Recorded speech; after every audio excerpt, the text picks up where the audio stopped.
High friends, welcome back to my YouTube channel. আজি অতি দুখ লগা আৰু অতি বেয়া লগা এটা খবৰ আহি পাইছে। মানে সকলোৱে মই সকলোৱে প্ৰাৰ্থনা কৰিছিলোঁ যাতে নন্দিতা শইকীয়া সুস্থ হৈ উঠে আৰু তেওঁ আমাৰ মাজত পুনৰ উভতি আহে, সেইটোৱে প্ৰাৰ্থনা কৰিছিলোঁ। কিন্তু অতিকৈ বেয়া লগা খবৰ এটা আহি পাইছে, মানে নন্দিতা শইকীয়া আৰু আমাৰ মাজত নাই। এই অসুৰটোৱে মানে এই ছোৱালীজনীক শেষ কৰি দিলে। কি ক'ম আৰু, খুব বেয়া লাগিছে। ইমান কম বয়সতে ইমান মানে বেদনাদায়ক মৃত্যু তাইৰ। আচলতে কি ক'ম আৰু, এনেকৈ তাই আমাৰ মাজৰ পৰা গুচি যাব লগা হ'ল। তাৰ বাবে বহুত দুখ লগা কথা এটা, সঁচাকৈ বেয়া লাগিছে।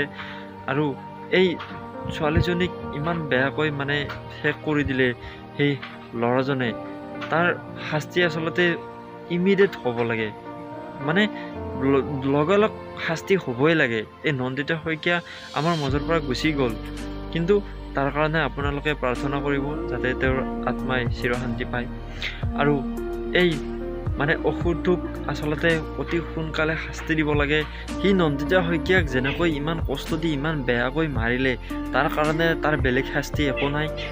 তাৰ শাস্তি হ'ব লাগে ফাঁচী, আৰু তাক অতি সোনকালে তাৰ মৃত্যু মানে খবৰটো আমি শুনিব লাগে, সেইটোৱে আশা কৰিছোঁ। কিয়নো এনেকুৱা যদি অপৰাধ হৈ যাই থাকে, এনেকুৱা কাম কৰি যাই থাকে, তাৰ যদি কোনো শাস্তি নাই, সকলোৱেচোন তেনেকুৱা কৰিবলৈ মানে যিবিলাক দুষ্টামি কৰিয়ে থাকিব, যিবিলাক মানুহ আছে, এনেকুৱা মানুহ আছে যে অনবৰতে তেওঁলোকৰ স্বাৰ্থৰ কাৰণে যিকোনো কাম কৰিব পাৰে। গতিকে সেইসকলে ভয় নকৰিব না। সেইবাবে অতি সোনকালে তাৰ শাস্তি হ'ব লাগে, আৰু ৰাইজে গম পাব লাগে যে সি ইমান ডাঙৰ এটা অপৰাধ কৰিছিল, ইমান ডাঙৰ এটা বেয়া কাম কৰিছিল, তাৰ শাস্তি চৰকাৰে দিছে, আৰু সেইটো ৰাইজে শুনিব লাগে। আৰু আপোনালোকে দোৱা প্ৰাৰ্থনা কৰিব যাতে নন্দিতাৰ আত্মাই চিৰশান্তি পায়। আৰু এই ভিডিঅ'টো যিমান পাৰে ইমান শ্বেয়াৰ কৰি দিব, কিয়নো এই খবৰটো যাতে সকলোৱে পাই যায়, নন্দিতা শইকীয়া যে আমাৰ মাজত আৰু নাই।